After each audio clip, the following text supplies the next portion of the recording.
Amen. Yes. Amen. When you are a prayer warrior, you can prostrate on the ground with humility to go to God. You can pray anywhere. That's what makes you a man. And you're not only a man physically. If you notice a man physically, a man is much stronger than a woman. Yeah. And God made us that way. Why? Because with strength, right? God tell you about how strong God is. And he make a man in his own image. So he make a man as a way to represent him on earth. But when the man is not in his position, in his right position, right? He loses his position. The man started to act more feminine. More feminine.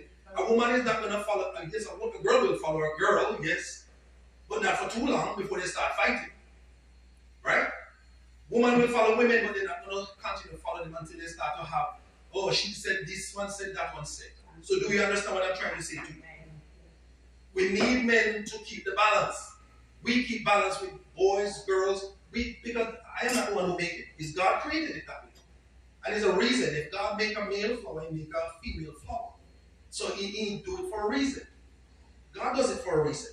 So Ezekiel ministry was very much dramatic. It features a lot of symbolic things and dramatic way, artistic. Uses a lot of things. You know, come down and God tell him what to do to demonstrate to the children of God what they're not supposed to do and what is about to happen. Because some people think that judgment is not imminent.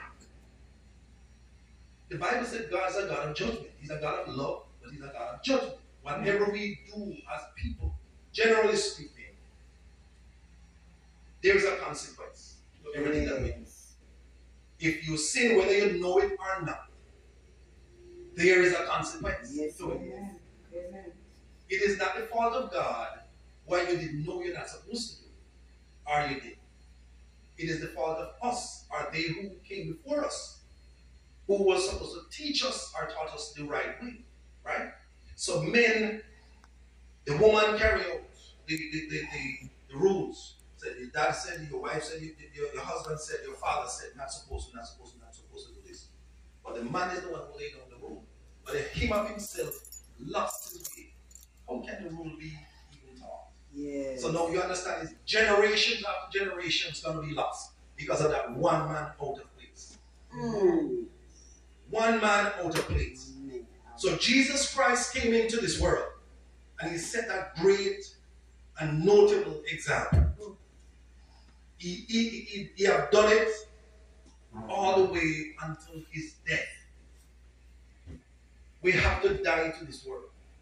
Yes. Our emotions, our will, our ways, we were born in sin. And our natural being is shaped in iniquity. And iniquity means that something that is within you. You cannot control that because you get it from your parents. You get it from your parents, get it from their parents. So you're innate. That's why I said iniquity. It is within you. So the things that you do, you get up and you started to walk and slap people upside the head. Who did you see did that? I'll give you a better example. The Bible said the lion teach the lioness how to hunt. Now if a mother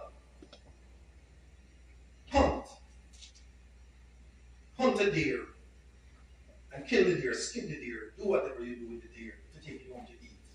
If you choose to eat it the way it is, and you taught your children to eat it that way, what do you think the children are going to do when it becomes adults? The same thing they're going to do. If you give it, if you prepared it, seasoned it, cooked it, grilled it, whatever you do with it, and you give that child when that child is older, that child is looking at you funny and saying, what is that? Because that child only used to that. So I'm teaching and I'm saying to you, be careful of how we actually do what we do when we do them. If you don't understand them, go to God. But at the same time, the homes are so broken nowadays. Yes. Fathers are not there. They are not there. Men are missing. If you find one or two men are there, they are overburdened. They are overweight. They only can be there for themselves because of how the world is. So you have to understand. But God bless those few that are still there. So men, they don't have any eyes. So by they not having any eyes and a heart to discern, is a lot of generations have been lost and gonna be lost. So Ezekiel ministry God conveyed all these things that Ezekiel could proclaim to his people, Judah. Remember now he was in captivity, right? So by him in captivity, he had to always in prayer, always staying in God. Remember Daniel, same thing, have to be in prayer. So now tell me, if he was not staying in prayer and staying in where God placed him, if he was not taught those things that he brought it with him, can you imagine what would have happened to him? But one of the good things is, you see, when God calls you, God is going to put you into some uncomfortable circumstances. Amen. Amen. So the uncomfortable circumstances is not for you to walk away from God, but it is to prove to yourself that your sincerity to God is real. So by you being tested and tried in your circumstances, on your job, in your home, in your community, with your family members, these are things that they will always test you. You know your strength.